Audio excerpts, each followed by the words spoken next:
네, 지난 시간에는 지수에 대해서 한번 배웠고요. 이번 시간은 로그에 대해서 한번 설명할까 합니다. 로그라는 것을 뭔지를 한번 따져볼 텐데요. 먼저 앞에 지수를 배웠는데 좀 뭔가 궁금한 거야. 어떤 거냐면요.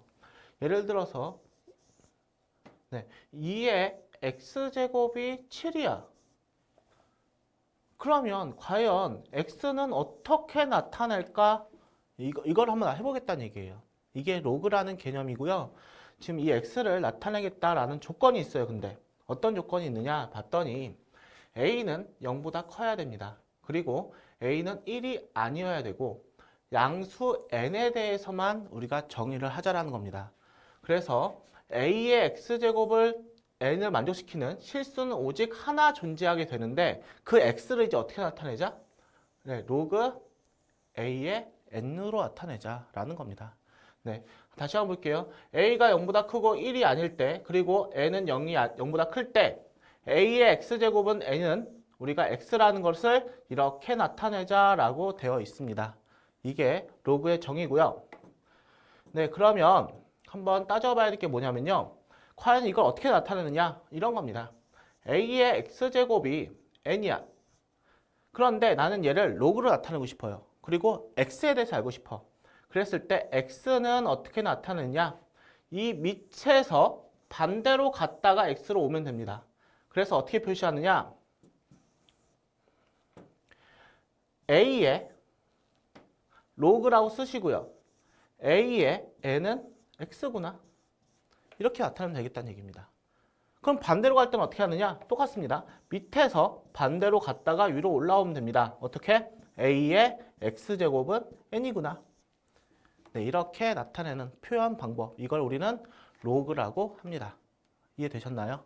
네, 로그는 이렇게 될 거고요. 한번 다음 거 보도록 하겠습니다.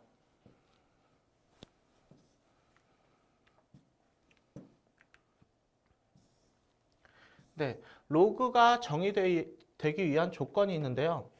로그가 정의되기 위한 조건 정말 중요하죠.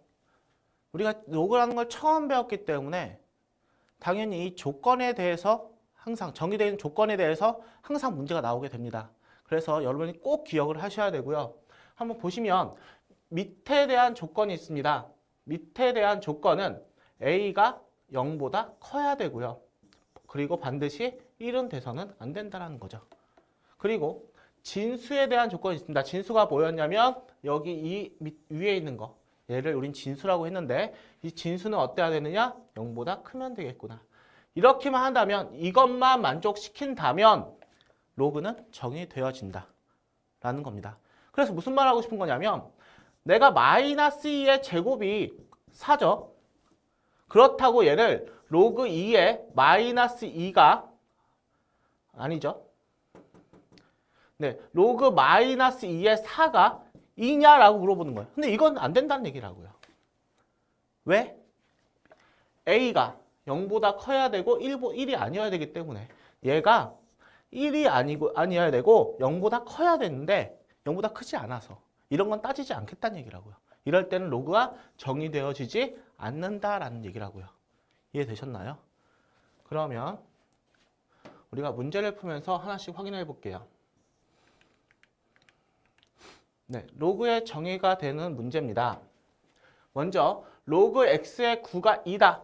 로그 x의 9가 2라고 되어 있는 거 어떻게 푸느냐? 어떻게 간다고요? x에서 2로 갔다가 9로 오자고요. x의 제곱은 9다. 그럼 x는 뭐죠? x는 풀마 3입니다.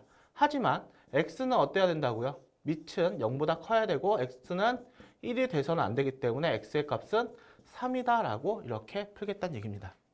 이해되셨나요?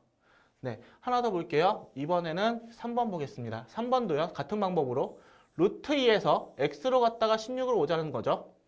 루트 2의 x의 제곱은 16이구나. 그러면 앞에 지수에서 우리가 찾았죠. 루트 2는 어떻게 쓰죠? 2의 2분의 1제곱으로 씁니다. 이거의 x제곱이에요. 그럼 얘는 다시 2의 2분의 1 x인 겁니다. 근데 16은요. 다시 어떻게 나타내요? 2의 4제곱이죠. 아, 그래서 얘는 2의 4제곱이구나. 그러면 따라서 2분의 1 x는 4가 되어야 되고요. x는 8이다라고 나타낼 수 있다는 얘기죠. 네, 하나 더 보겠습니다. 이번에는 5번 볼 텐데요. 5번도 똑같습니다. x에서 마이너스 2분의 3으로 갔다가 27로 옵니다. x에서 마이너스 2분의 3제곱해서 27이 된다. 좀 어렵죠? 그래도 한번 가볼 텐데요. 그러면 x의 마이너스 2분의 1제곱의 전체 세제곱인 거고요. 27은 3의 세제곱입니다. 따라서 밑이 같아야 되죠. x의 마이너스 2분의 1제곱이 3이 돼야 되고요. 양변에 똑같이 제곱을 합니다. 마이너스 제곱을 하면요. 여기는요. 약분돼서 x만 남게 되고 여기는 뭐가 돼요? 9분의 1이 되겠다라는 걸 찾을 수 있다는 얘기입니다. 복잡해 보여도 앞에서 배운 지수법칙을 이용해서 차근차근 가시면 이런 값도 다 구할 수 있다는 얘기입니다. 네, 다음 문제 확인할게요. 네, 나왔습니다. 어떤 문제냐면 정의되도록 하는 실수 x의 값을 구해라. 정의가 돼야 돼요. 그러면 따져보겠습니다. 밑은 4예요. 4는요. 0보다 크고요. 1이 아니기 때문에 가능합니다. 그러면 뭐만 따지면 돼요? 진수만 따지면 되죠. 진수. x-2의 제곱입니다. 얘가 어떠면 돼요? 0보다 크면 되죠. 그런데 제곱이니까 항상 0보다 큽니다. 뭐만 아니라면? 0만 아니라면. 그래서 x는 뭐만 안 되면 돼? 0만 안 되면 되겠구나. 네, 이렇게 아니죠. 0이 아니라 2만 아니면 되겠구나. 이렇게 찾겠다는 얘기입니다. 네, 이해되셨나요? 네, 다음 거는요. 밑을 봤더니 얘도 아직 몰라요. 얘가 뭐 어때야 된다고? 0보다 커야 된다고요. 그리고 x-3은 1이 돼서는 안 됩니다. 따라서 x는 3보다 커야 되는데 x는 4는 아니래요. 이렇게 해서 하나 찾았고요. 두 번째는요. 마이너스 x의 제곱 플러스 5x 마이너스 4 진수가 0보다 커야 되죠. 그럼 마이너스를 곱하면 마이너스 5x 플러스 4가 0보다 작아야 되는 거고요. x 마이너스를 x 마이너스 4로 인수분해 되기 때문에 x는 1보다 크고 4보다 작다라는 걸 알 수가 있습니다. 얘가 두 번째죠. 그럼 1번과 2번의 공통 범위를 찾으면 x는 3보다 크다 그랬으니까 x는 3보다 커야 되고요. 4보다 작고 4는 아니랬으니까 4보다 작다라고 하시면 되겠네요. 이해되셨나요? 네, 여기까지 될 거고요. 그 다음에 다음 거 확인할게요.